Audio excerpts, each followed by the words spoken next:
আসসালামু আলাইকুম। নারিকেল খেয়ে বাড়িতে আনছিল। নারকেল পুরাই পাক করা হলো, পায়েসে চাল দিয়ে পাকানো হলো। আজকের রান্না ডাউল, ডিম, ভাত। আলহামদুলিল্লাহ, আল্লাহ পাক যা খাওয়ায়, আল্লাহ কাছে লাখ লাখ শুকর।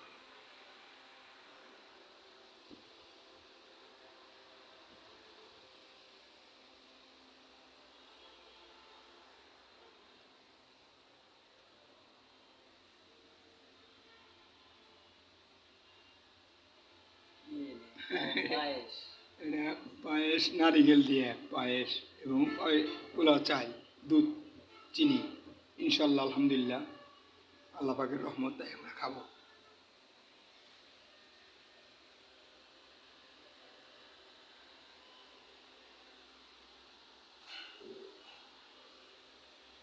ওকে, আসসালামু আলাইকুম ওয়া রাহমাতুল্লাহ।